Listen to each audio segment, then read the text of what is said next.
Help me reach 1,000 subscribers. It was just after 3 a.m. when my phone vibrated hard enough to rattle the nightstand, ripping me out of a shallow, restless sleep. Half awake, I reached for it, assuming it was a work alert or some useless notification. Instead, I saw her name. My wife. The message was brief, icy, and filled with audacity. I'm at Jake's. Come get me or we're done. No context. No remorse. No hesitation. Just a demand, like I was some on-call servant expected to jump when summoned.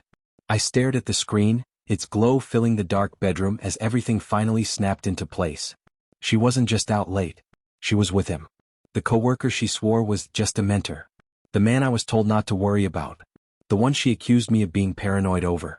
Suddenly, every strange detail made sense.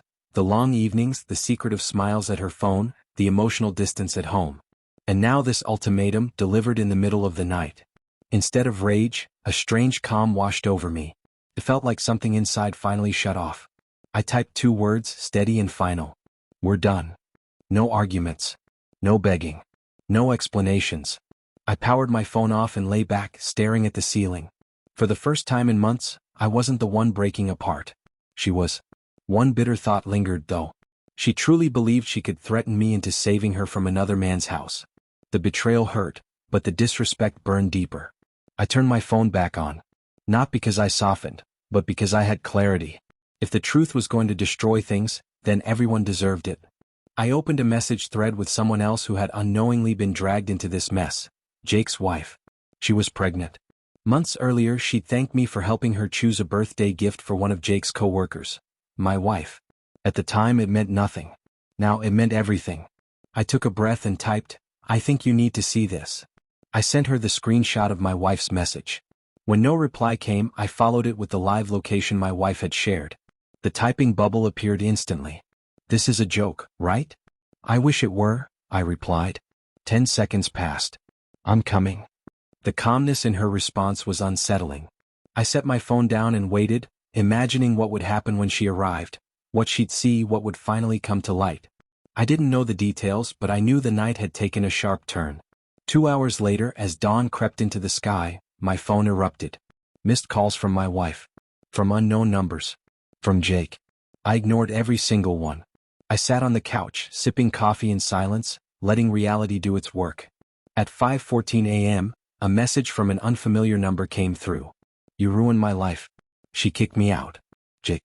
Then another message followed. She packed my things. I'm outside.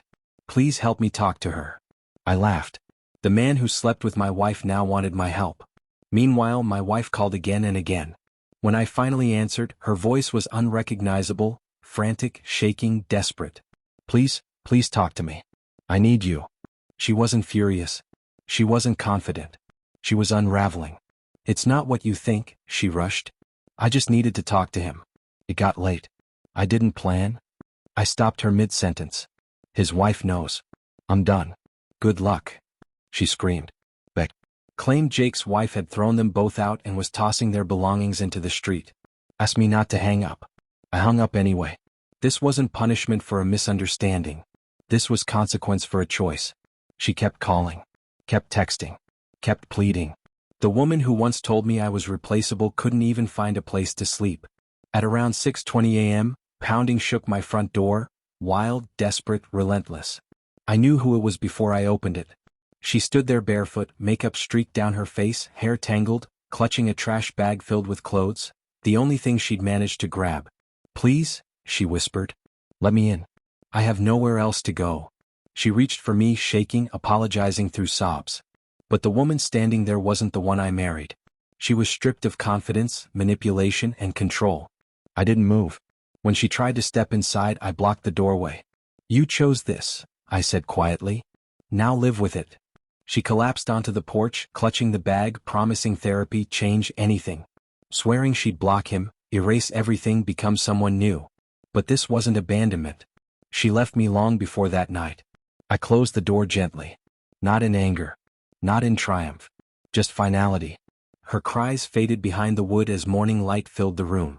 I sat down, breathing deeply, feeling something unfamiliar. By 9 a.m., I received a message from Jake's wife.